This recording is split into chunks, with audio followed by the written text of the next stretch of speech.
Next अपन बात करेंगे communication के नेक्स्ट कंटेंट के बारे में। तो अपने लास्ट क्या पढ़ा था, कम्युनिकेशन जो होता है, कम्युनिकेशन प्रोसेस के बारे में पढ़ा था। अब कम्युनिकेशन प्रोसेस का आपने देख लिया था, सेंडर के द्वारा रिसीवर को मैसेज भेजना। अब बात करेंगे अपन टाइप्स ऑफ कम्युनिकेशन की। कम्युनिकेशन कितने प्रकार के होते हैं।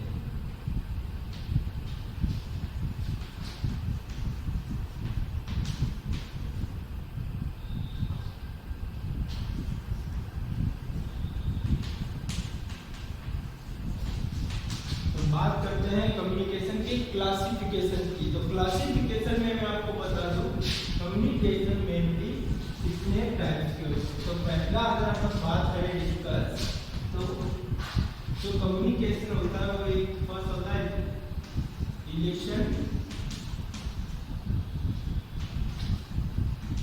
रिलेशनशिप के आधार पर।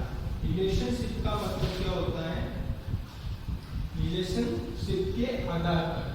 सेकंड जो अपना कम्युनिकेशन का प्रकार होता है वो होगा एक्सप्रेशन के आधार पर।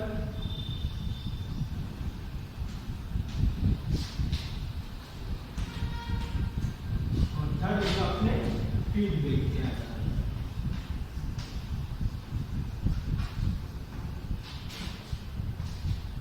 तो कम्युनिकेशन के क्लासिफिकेशन के बारे में बात करें तो कम्युनिकेशन मेनली 3 टाइप्स का होता है। एक रिलेशनशिप के आधार पर, एक्सप्रेशन के आधार पर, और थर्ड इज द फीडबैक के आधार पर।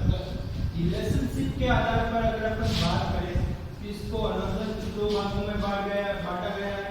तो सबसे पहला है इसके अंदर formal, then informal. Formal and informal. जो फॉर्मल का जो मतलब होता है उसका मतलब औपचारिक, और इनफॉर्मल को हिंदी में क्या होता है, अनौपचारिक। औपचारिक का मतलब क्या होता है, अगर फॉर्मल की बात करें, सिर्फ फॉर्मल की, तो इसको भी फिर अलग 2 भागों में बांटा गया है। तो फॉर्मल की बात करें तो सबसे पहला जो होता है वर्ड, सेकंड होता है इसका downward, and third is the horizontal.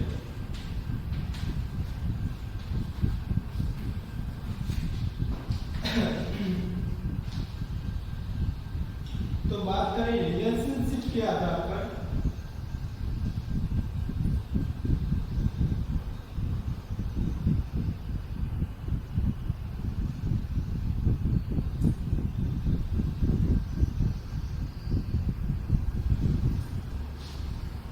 जो कम्युनिकेशन जो होता है रिलेशनशिप के आधार पर बात करें, मतलब संबंधों के आधार पर। संबंध का मतलब क्या होता है, किसी से अपना जो रिलेशन जो होता है। अब बात करें 2 टाइप्स का होता है। फर्स्ट इज द फॉर्मल, मतलब औपचारिक, और सेकंड इज द इनफॉर्मल, मतलब अनौपचारिक। फॉर्मल और इनफॉर्मल का सिंपल सा मतलब है ऐसा ऑर्गेनाइजेशन जिसका मेन एक ही उद्देश्य रहता है, और इनफॉर्मल का मतलब होता है जिसका उद्देश्य अलग अलग रहता है। जो इसके अंदर कम्युनिकेशन करने के लिए जो पार्टिसिपेट करते हैं, जो व्यक्ति आते हैं, वो अलग अलग हो सकते हैं, मगर इसके अंदर उसका जो प्रोफेशन होता है लगभग उनका समान होता है। बात करें फॉर्मल कम्युनिकेशन की तो बात करते हैं 2 या 2 से अधिक व्यक्तियों के बीच में सूचनाओं का आदान प्रदान होना।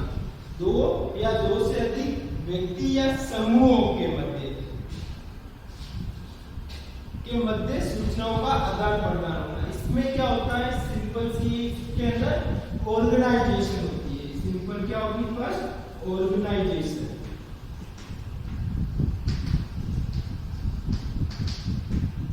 कोई भी एक ऑर्गेनाइजेशन होती है, उसके अंदर ऑर्गेनाइजेशन का मतलब क्या होगा, कोई भी ऐसा एक समूह जैसे अगर अपन सिर्फ हॉस्पिटल डिपार्टमेंट की बात करें तो एक वो पूरा ऑर्गेनाइजेशन सेटअप हो गया जिसके अंदर मेनली पेशेंट की केयर तथा उसके इलनेस का इलाज किया जाता है या आपकी हेल्थ को इम्प्रूव किया जाता है, तो वो एक ऑर्गेनाइजेशन हो गया। उसी तरह से अपने इंडिया बहुत सारे अदर ऑर्गेनाइजेशन होते हैं जो अलग अलग फील्ड में काम करते हैं।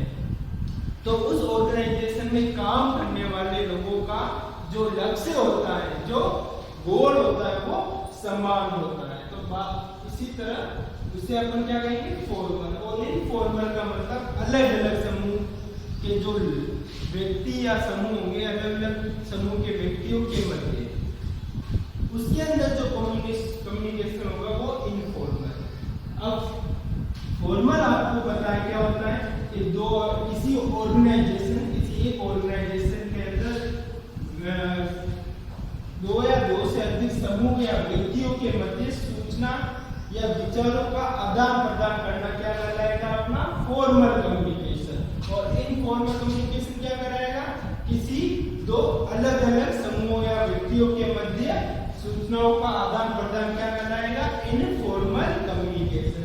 अब बात करें तो सबसे पहले जो फॉर्मल कम्युनिकेशन के टाइप होते हैं उसके अंदर पहला होता है अपवर्ड, देन होता है डाउनवर्ड एंड देन हॉरिजॉन्टल। तो अपवर्ड कम्युनिकेशन का मतलब क्या होगा, अपवर्ड का मतलब उच्च या अधोमुखी। अधोमुखी का मतलब क्या होता है कि जो कम्युनिकेशन होगा वो जो निम्न स्तर के वर्कर जो होंगे उनका कम्युनिकेशन किसी उच्च स्तर के वर्कर से होगा। निम्न स्तर के किसी भी समूह या व्यक्तियों का कम्युनिकेशन उच्च स्तर के व्यक्तियों के मध्य सूचनाओं का आदान प्रदान क्या कराएगा, अपवर्ड कम्युनिकेशन। अगर इसके एग्जाम्पल की बात करें कैसे, तो जैसे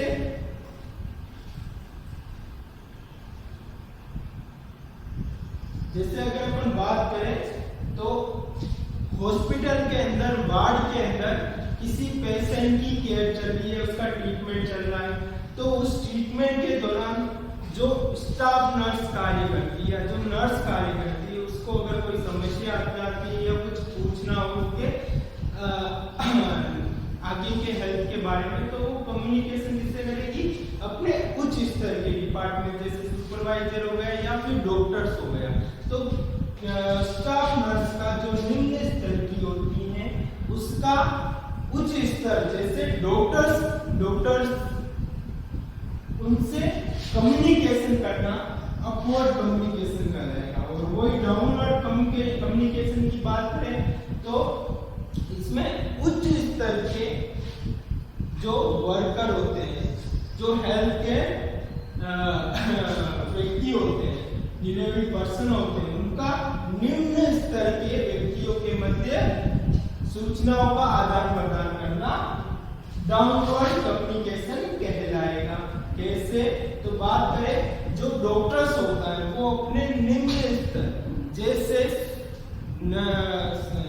नर्सिंग सुपरवाइजर, नर्सिंग स्टाफ या जो उसी हॉस्पिटल में जो नर्सिंग स्टूडेंट कार्य करते हैं, उनसे अगर किसी तरह का सूचनाओं का आदान प्रदान या बात करना कम्युनिकेशन कराएगा। कौन सा, डाउनवर्ड कम्युनिकेशन। तो अपने बात की अपवर्ड कम्युनिकेशन के बारे में एंड डाउनवर्ड कम्युनिकेशन के बारे में। उसी तरह हॉरिजॉन्टल कम्युनिकेशन का मतलब होगा समान स्तर। समान स्तर का मतलब क्या होता है कि जब कोई दो व्यक्ति या समूह समान स्तर के आपस में सूचनाओं या विचारों का आदान प्रदान करते हैं तो उनको हॉरिजॉन्टल कम्युनिकेशन कहेंगे। एग्जाम्पल के बारे में बात करें तो दो डॉक्टर्स का आपस में तथा दो नर्स का आपस में सूचनाओं का आदान प्रदान करना हॉरिजॉन्टल कम्युनिकेशन होगा। क्या होगा, दो डॉक्टर्स या नर्स के बीच में आप बात करना है, दो डॉक्टर्स आपस में बात करेंगे, और दो नर्स अगर आपस में बात करें तो वो कौन सा कम्युनिकेशन, हॉरिजॉन्टल कम्युनिकेशन। और डाउनवर्ड कम्युनिकेशन का मतलब डॉक्टर्स का नर्स से बात करना डाउनवर्ड कम्युनिकेशन, और अपवर्ड का मतलब नर्स जो स्टाफ नर्स या स्टूडेंट उसका डॉक्टर्स से बात करना अपवर्ड कम्युनिकेशन कहलाएगा। और ये जो होता है वो फॉर्मल कम्युनिकेशन कहलाएगा। क्योंकि ये एक ऑर्गेनाइजेशन सेटअप के अंदर होता है। किसके अंदर होता है? ऑर्गेनाइजेशन सेटअप्स के अंदर होता है। बात करें दूसरा इनफॉर्मल की, तो इनफॉर्मल का मतलब क्या होता है कि दो अलग अलग समूह या व्यक्तियों के मध्य सूचनाओं का आदान प्रदान करना इनफॉर्मल कम्युनिकेशन कहलाता है। एग्जाम्पल की बात करें तो यदि किसी कोई भी थिएटर के अंदर अगर कोई मूवी खत्म होके लोग बाहर आते हैं, और बाहर आते ही जब 7-8 व्यक्ति आपस में बात करते हैं और वो उसी पिक्चर के अंदर वाद विवाद या किसी प्रकार की कोई भी बातें उस मूवी के रिलेटेड करते हैं, जो अलग अलग समूह से लोग होते हैं और अलग अलग व्यक्ति होते हैं। 7 से 8 व्यक्ति का समूह हो सकता है, 5 से 6 का हो सकता है, 2 या 2 से अधिक होना चाहिए, ठीक है ना। तो उन व्यक्तियों के मध्य जो बातें होती है, जो विचारों तथा सूचनाओं का आदान प्रदान होता है, उसे अपन क्या कहेंगे? इनफॉर्मल कम्युनिकेशन कहेंगे। तो ये अपना हो गया रिलेशनशिप के आधार पे अगर बात करें तो कम्युनिकेशन 2 प्रकार के होते हैं, फॉर्मल तथा इनफॉर्मल। फॉर्मल की बात करें जो किसी ऑर्गेनाइजेशन सेटअप, जो एक ऑर्गेनाइजेशन होती है उसके अंदर जो कार्य करते हैं उनके लोगों के मध्य होने वाला कम्युनिकेशन जो होता है फॉर्मल होगा। और उसके अंदर जो फॉर्मल कम्युनिकेशन वो 3 लेवल पे हो सकते हैं। सबसे पहला अपवर्ड, फिर downward, then third is the horizontal, ठीक है ना। ये 3 प्रकार का कम्युनिकेशन हो गया। नेक्स्ट बात करें अपन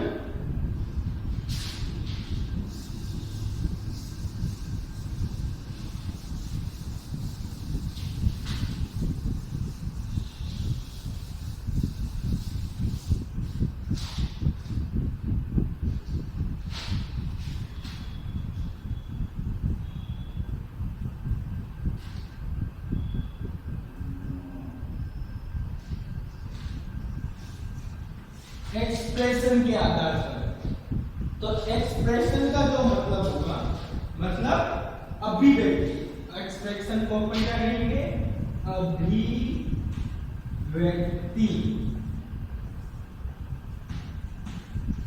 अभिव्यक्ति के आधार पर या एक्सप्रेशन के आधार पर जो कम्युनिकेशन होता है वो 2 टाइप्स का होता है। कितने टाइप्स का होगा? 2 टाइप। सबसे पहला जो होता है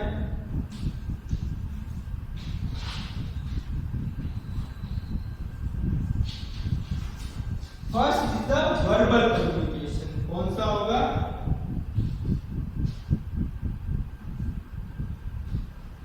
वर्बल कम्युनिकेशन। और सेकंड कौन सा होगा? Non verbal communication. जो वर्बल कम्युनिकेशन होता है उसको फिर से 2 भागों में बांटते हैं। कौन कौन से होते हैं वो अगर अपन देखें, जो वर्बल कम्युनिकेशन का मतलब होगा किसी भी व्यक्तियों के मध्य शब्दों का उपयोग करके कम्युनिकेशन या वार्तालाप करना, वो वर्बल कम्युनिकेशन कहलाएगा। इसके 2 पार्ट होंगे, सब 2 अदर क्लासिफिकेशन होंगे। सबसे पहला होता है oral, then second is the written. जो ओरल कम्युनिकेशन का मतलब क्या होगा? ये 2 व्यक्तियों या समूह के मध्य शब्दों का उपयोग करके सूचनाओं का आदान प्रदान करना ओरल कम्युनिकेशन कहलाएगा। ओरल कम्युनिकेशन में सिर्फ व्यक्तियों द्वारा जो शब्द बोले जाते हैं उसका उपयोग करना, उसको अपन कौन सा कहेंगे? वर्बल में वर्बल ओरल कम्युनिकेशन कहेंगे। और रिटर्न वर्बल में दूसरा होता है रिटर्न के द्वारा, जिसमें अपन दो व्यक्तियों के मध्य जो लिखकर रिटर्न कार्य करके अगर जो कम्युनिकेशन होता है उसे अपन कहेंगे क्या, कौन सा कम्युनिकेशन कहेंगे, रिटर्न कम्युनिकेशन कहते हैं। ओरल कम्युनिकेशन मेनली कहां पर होगा, जब भी किसी हॉस्पिटल में जो बातें होती हैं वो ओरली हो सकती है या फिर रिटर्न हो सकती है, तो उसे अपन क्या कहेंगे, एक्सप्रेशन के आधार पे कम्युनिकेशन। इसका अलग है, ये कम्युनिकेशन का टाइप रिलेशनशिप के आधार पे था और ये किसके आधार पे होगा, एक्सप्रेशन के आधार पर। तो एक्सप्रेशन में पहला था वर्बल और नॉन वर्बल। वर्बल मतलब शब्दों का उपयोग करके, नॉन वर्बल का मतलब होता है कि शब्दों का उपयोग नहीं करके। शब्दों का उपयोग की बात करें, शब्द अपन दो तरीके से कह सकते हैं, एक तो बोल के और दूसरा लिखकर। तो जो लिखकर होगा उसे रिटन कम्युनिकेशन कहेंगे और जो बोलकर कम्युनिकेशन करेगा उसे ओरल कम्युनिकेशन बोलेंगे। नेक्स्ट जो होता है अपना वो non verbal communication. Non verbal communication में क्या होगा, व्यक्तियों के मध्य शब्दों का उपयोग ना करते हुए, दो व्यक्तियों के मध्य शब्दों का उपयोग ना करते हुए अपने फेशियल एक्सप्रेशन या बॉडी पोस्चर का इस्तेमाल करके जो कम्युनिकेशन होता है उसे अपन कौन सा कम्युनिकेशन कहेंगे, नॉन वर्बल। क्योंकि इसमें किसी प्रकार का कोई भी शब्द का उपयोग नहीं होता है, चाहे ओरली ले लो या उसके अंदर सिर्फ इस्तेमाल होते हैं तो अपने फेशियल एक्सप्रेशन तथा बॉडी पोस्चर का क्या क्या इस्तेमाल होगा, facial expression and body posture.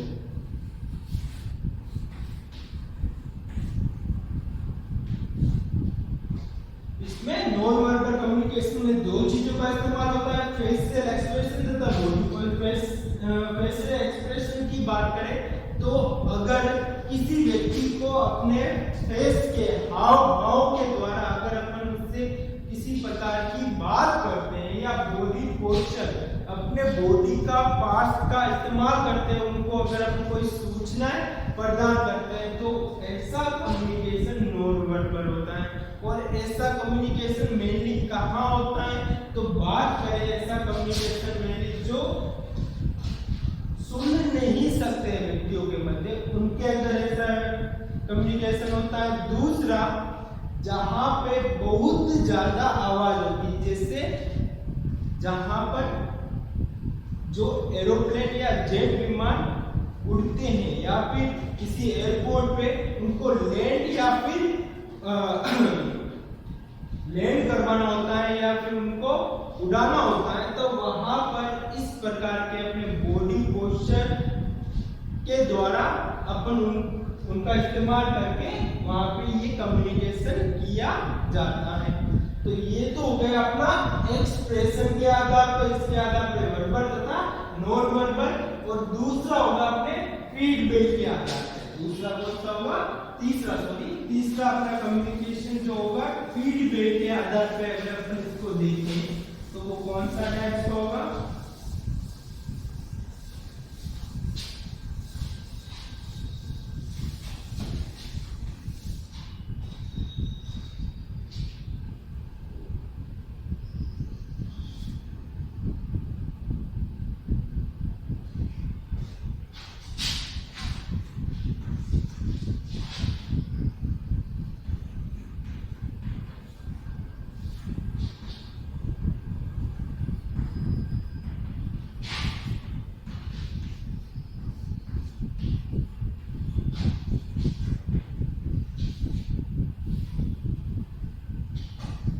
तो फीडबैक के आधार पर बात करें तो वन वे कम्युनिकेशन तथा two way communication. One way communication का क्या मतलब होगा, ऐसा कम्युनिकेशन जहां पर मेनली जो सेंडर होता है वो मैसेज भेजता है या सूचनाओं का आदान होता है, मगर वहां पर जो रिसीवर के द्वारा जो मैसेज या फीडबैक वापस आता है वो नहीं आता है। ठीक है, तो उस कम्युनिकेशन को वन वे कम्युनिकेशन कहेंगे।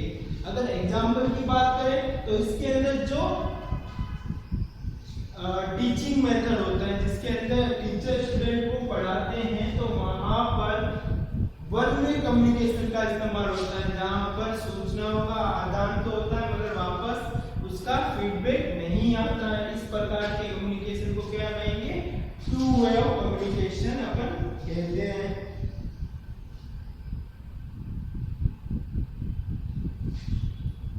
जिसमें कौन सा मेथड होता है? एग्जांपल की बात करें तो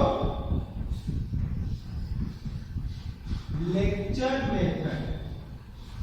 कहीं पर भी अगर कहीं भी लेक्चर मेथड चल रहा है तो वहां पे जो कम्युनिकेशन का इस्तेमाल होगा वो वन वे कम्युनिकेशन का इस्तेमाल होता है। और सेकंड होता है टू वे कम्युनिकेशन, बोले तो जहां पे समान स्तर के सेंडर तथा रिसीवर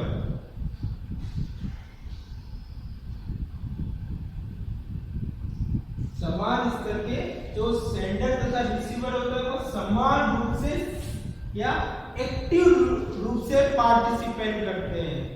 जो भी सेंडर तथा रिसीवर होते हैं वो एक्टिव रूप या सक्रिय रूप से अगर वो पार्टिसिपेट करते हैं, और उस प्रकार की कम्युनिकेशन में टू वे कम्युनिकेशन कहलाता है।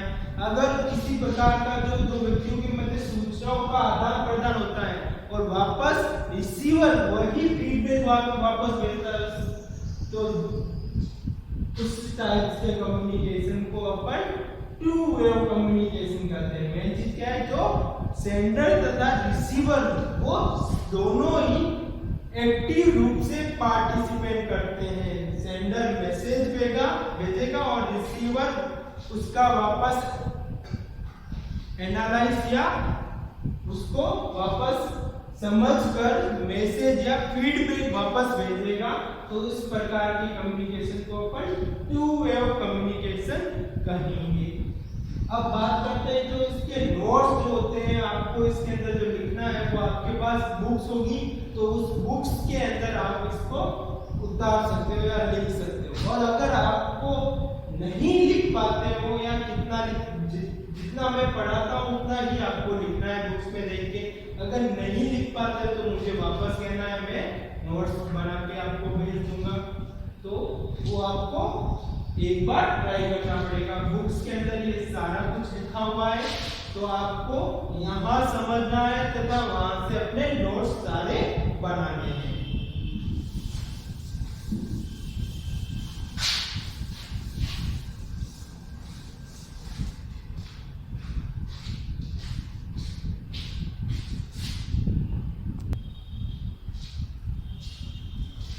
नेक्स्ट अपन अगर बात करें तो बैरियर ऑफ कम्युनिकेशन, इसके बारे में बैरियर ऑफ कम्युनिकेशन, कम्युनिकेशन के अवरोधक। बैरियर्स का मतलब क्या होता है? अवरोधक। बैरियर ऑफ कम्युनिकेशन, क्या ऐसी बाधाएं उत्पन्न हो जाती जिससे वो कम्युनिकेशन अच्छा नहीं होता है या इंप्रूव नहीं होता है। तो उसकी कुछ इंपॉर्टेंट जो होते हैं अवरोधक, उसके बारे में अगर अपन बात करें तो सबसे पहला जो होता है कम्युनिकेटर। कम्युनिकेटर का मतलब क्या होता है? जो सेंडर होता है वह पर्याप्त रूप से कम्युनिकेशन नहीं कर पाता हो, जैसे कि उसके अंदर जो उसका आईक्यू लेवल जो होता है वो कम हो, आईक्यू उसका कम हो। सेकंड चीज अगर बात करें तो उसके अंदर एजुकेशन की कमी हो, या फिर वो एक्सप्रेशन अच्छी तरह से ना कर सके, उसका एक्सप्रेशन वो अच्छी तरह से ना करता हो, तथा अगर वो बहुत ही ज्यादा उस जो भी वो कम्युनिकेशन सूचनाओं को गलत रूप से प्रस्तुत करता हो, रॉन्ग प्रेजेंटेशन।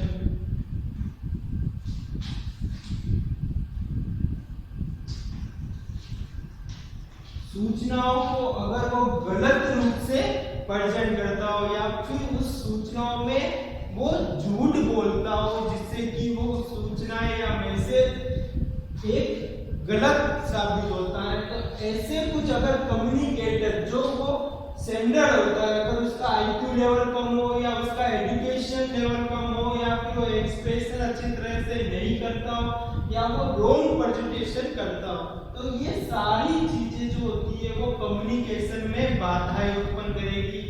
मेनली किस कारण से, अगर जो कम्युनिकेटर होता है उसके अंदर इस चीज की कमी हो या फिर वो गलत चीजों का ज्यादा इस्तेमाल करता हो, तो उसके कारण भी अपना कम्युनिकेशन क्या होगा, बाधित होगा। तो नेक्स्ट चीज अगर हम बात करें तो मैसेज के बारे में,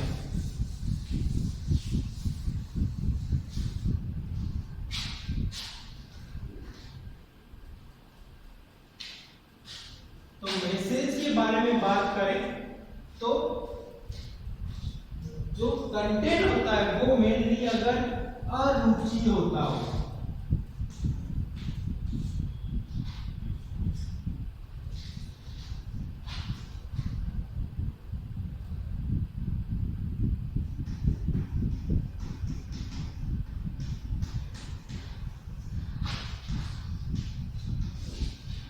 जो मैसेज होता है वो अगर अरुचि या नॉन इंटरेस्टेड, मतलब उस मैसेज में सामने वाले को कोई इंटरेस्ट नहीं हो या फिर उसमें कोई उसको समझ में नहीं आता हो या उसमें रुचि नहीं बनती हो, तो वो बाधाएं उत्पन्न करेगा किसके अंदर, कम्युनिकेशन के अंदर। तथा दूसरा फिर क्या होगा,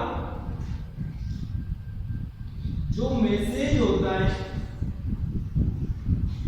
वह सोशल एंड कल्चर, सोशल तथा कल्चर, सामाजिक तथा सांस्कृतिक के रूप में मैसेज वो सोशल तथा कल्चर रूप से एक्सेप्टेबल नहीं होता हो।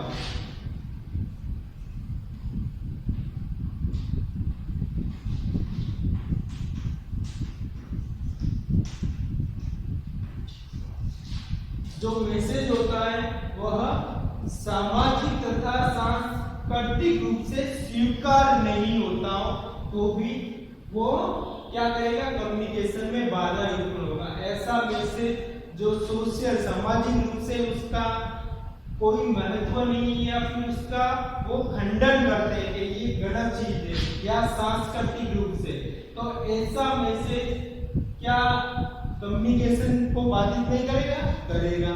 तो मैसेज को हमेशा सोशल तथा कल्चरल रूप से एक्सेप्टेबल या स्वीकार्य होना चाहिए। अगर नहीं होता है तो वो बाधाएं उत्पन्न करेगा। नेक्स्ट जो अगर हम बात करें, जो मैसेज होगा वो लोगों को समझने लायक होना चाहिए। क्या होना चाहिए, मैसेज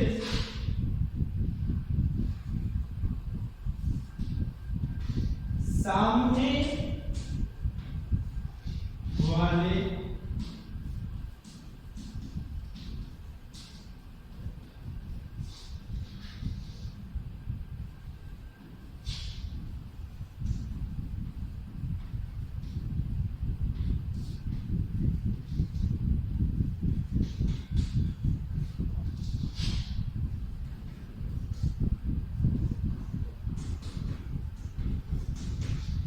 जो मैसेज होता है वो सामने वाले व्यक्ति जो समझते हैं, जो रिसीवर होते हैं, उनकी आवश्यकताओं के अनुरूप होना चाहिए। आवश्यकताओं के अनुरूप मतलब उनकी जो रिक्वायरमेंट होती है, जो उनको समझना होता है, उनके अनुसार होना चाहिए। ऐसे नहीं आप समझा रहे हो और वो उसके लेवल का नहीं हो या फिर उसके काम का नहीं हो, तो वो मैसेज किसी काम का नहीं होता और ऐसा मैसेज कम्युनिकेशन को क्या करेगा, बाधित करेगा या उसको पूरा नहीं कर पाएगा। तो ये तीन चीजें अपने देखी मैसेज के अंदर। सबसे पहला मैसेज जो अगर वो अनइंटरेस्टेड होता हो, क्या होता है, अनइंटरेस्टेड या नॉन इंटरेस्टेड। अरुचिकर हो या फिर मैसेज में सोशल या कल्चर सामाजिक तथा सांस्कृतिक रूप से एक्सेप्टेबल नहीं हो तथा मैसेज जो भेजते हैं वो सामने वाले व्यक्तियों की आवश्यकता अनुसार नहीं हो तो वो मैसेज कम्युनिकेशन को क्या करेगा, बाधित करता है।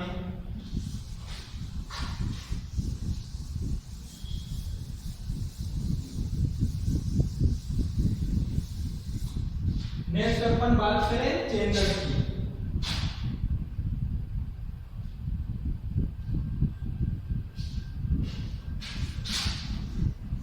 तो चैनल की बात करें, चैनल मैंने आपको बताया क्या होता है, चैनल वह होता है जिसके माध्यम से अपन मैसेज को आगे भेजते हैं। तो चैनल का उपयोग मतलब किसी भी मैसेज को आगे भेजने के लिए, मैसेज को आगे भेजने के लिए जो अपन चैनल का इस्तेमाल करते हैं, जैसे किसी भाषा का इस्तेमाल करते हैं या लैंग्वेज या भाषा का इस्तेमाल करते हैं, वो क्या होना चाहिए, सरल होनी चाहिए तथा समझने लायक,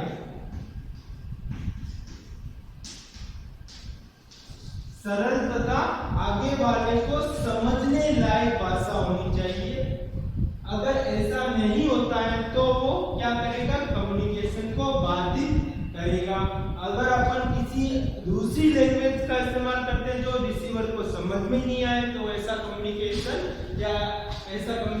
आगे सक्सेस नहीं होता है। तो मैसेज चैनल का मतलब जो अपन भाषा यूज करते हैं या किसी प्रकार का जो भी चीज जो मैसेज को आगे भेजने के लिए इस्तेमाल करते हैं वो रिसीवर या सामने वाले व्यक्ति को समझने लायक होना चाहिए या वो जिसे वो आसानी से समझ सकता हो।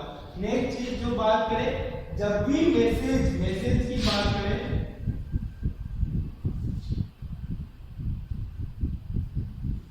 मैसेज के अंदर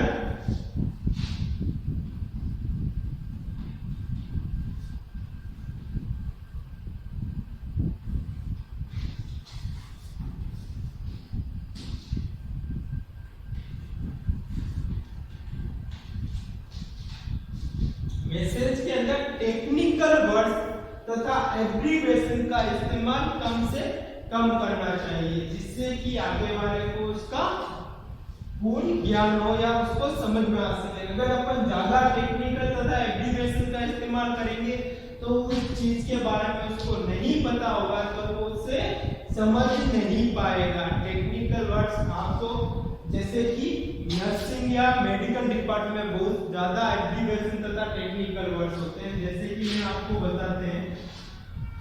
एब्रिविएशन की बात करें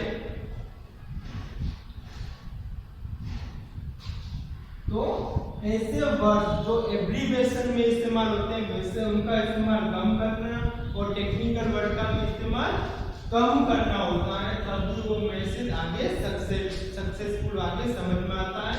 तो इस प्रकार ये कम्युनिकेशन को बाधित करेगा अगर हम टेक्निकल तथा एब्रिविएशन का इस्तेमाल ज्यादा करें। तो ये अपने हो गया क्या, चैनल।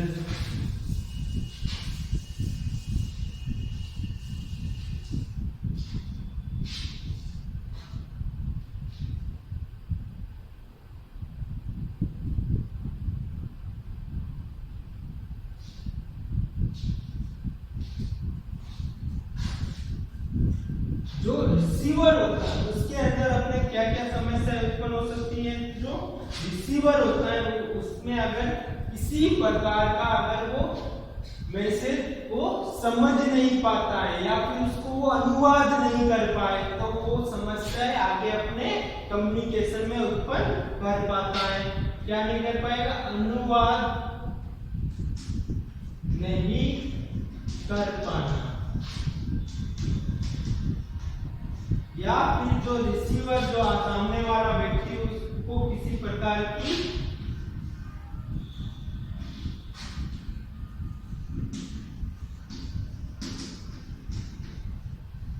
व्यक्ति को क्या हो, फिजियोलॉजिकल किसी प्रकार का कोई डिसऑर्डर हो, जैसे उसको हेडेक हो, बॉडी पेन होना स्टार्ट हो जाए, या फिर स्ट्रेस हो, या एंजाइटी हो,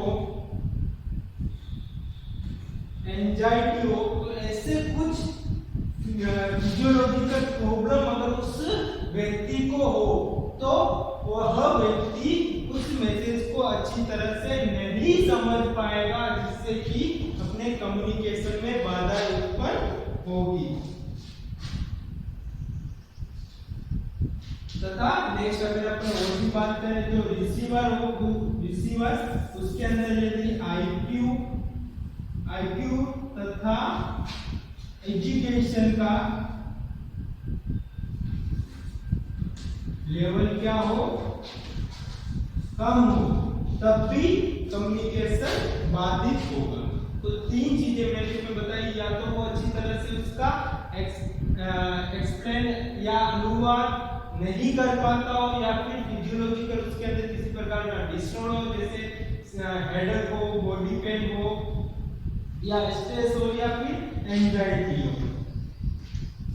तो ऐसा कुछ होने पे कभी वो उस चीज को अच्छे से नहीं समझ पाएगा, या फिर उसका आईक्यू लेवल तथा एजुकेशन लेवल उसका कम हो, तभी कम्युनिकेशन में बाधा उत्पन्न होगी।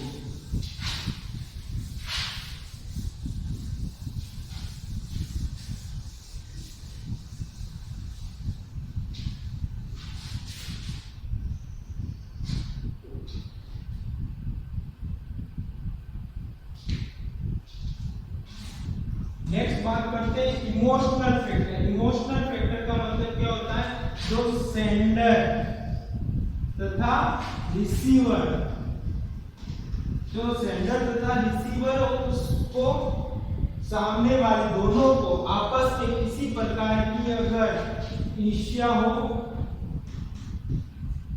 जेलसी या ईर्ष्या हो, भय हो, या क्रोध, या फिर फियर, डर, ऐसा कुछ होने पर उसके इमोशनल लेवल पे डिस्टरबेंस करता है, जिसके कारण सेंडर रिसीवर को प्रॉपर रूप से मैसेज नहीं भेज पाता है, या फिर रिसीवर सेंडर को प्रॉपर रूप से फीडबैक नहीं भेजता है। तो इस प्रकार का अपना क्या होगा, ये भी कम्युनिकेशन को बाधित करेगा। इसमें अपन किसमें बात करते हैं, इमोशनल फैक्टर के बारे में बात करते हैं। ये हो गया अपना इमोशनल फैक्टर। नेक्स्ट बात करें क्या बचा है, इन्वायरमेंटल फैक्टर। इन्वायरमेंटल फैक्टर की बारे में बात करें तो इन्वायरमेंटल का मतलब जब कम्युनिकेशन करते हैं तो वो इन्वायरमेंट जो हो, यदि बहुत ही ज्यादा क्या हो, ज्यादा सर्दी हो, या फिर ज्यादा क्या हो, गर्मी हो, ज्यादा सर्दी तथा ज्यादा गर्मी होने से भी कम्युनिकेशन अच्छी तरीके से नहीं हो, या फिर वेंटिलेशन,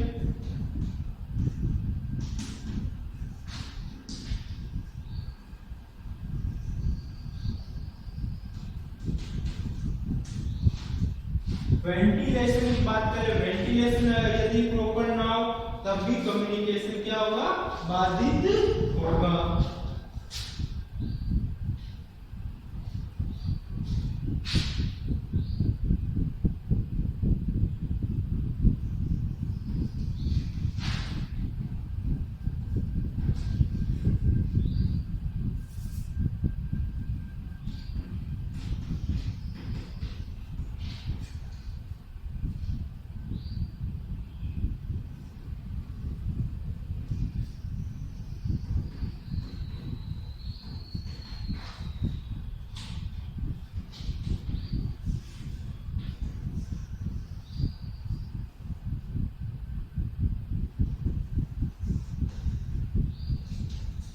या फिर अपन कह सकते हैं प्रॉपर लाइट ना हो, जिस एरिया में कम्युनिकेशन चल रहा है अगर उस पे लाइट प्रॉपर नहीं हो तब भी बाधित होगा। या फिर ज्यादा आवाज होना, या फिर हाईली नॉइजी एरिया होना, जहाँ पे बहुत ज्यादा आवाजें आती है तब भी वहां पे कम्युनिकेशन अच्छी तरीके से नहीं होगा।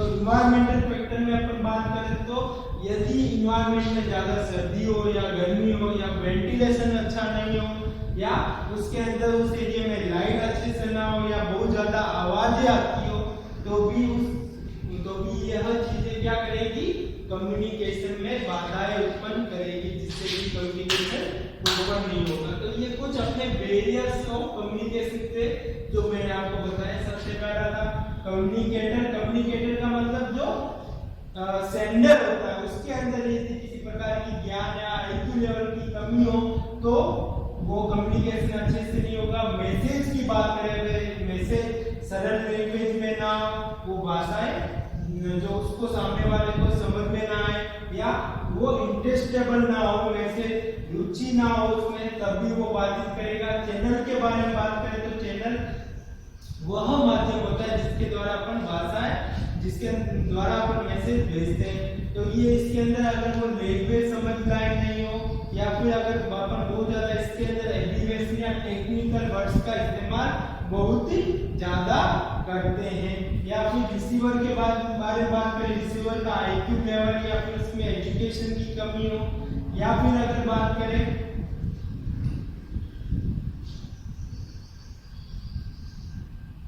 या उसके अंदर फिजियोलॉजिकल डिसऑर्डर हो या फिर वो उसका अनुवाद अच्छे से नहीं कर पाता हो मैसेज का, या इमोशनल फैक्टर के बारे में बात करें तो जो सेंडर या रिसीवर जो आपस में होते हैं उसके में बहुत ज्यादा उसमें घृणा, ईर्ष्या, क्रोध या फिर फियर ऐसा कुछ अगर उनमें हो तभी वो कम्युनिकेशन को बाधित करेगा। और लास्ट में इमोशनल फैक्टर में आपने बता दिया है बहुत ज्यादा सर्दी गर्मी वेंटिलेशन या प्रॉपर लाइट ना हो तभी कम्युनिकेशन अच्छे से नहीं होगा। तो ये अपने कुछ लास्ट था बैरियर ऑफ कम्युनिकेशन। नेक्स्ट अपन बात करेंगे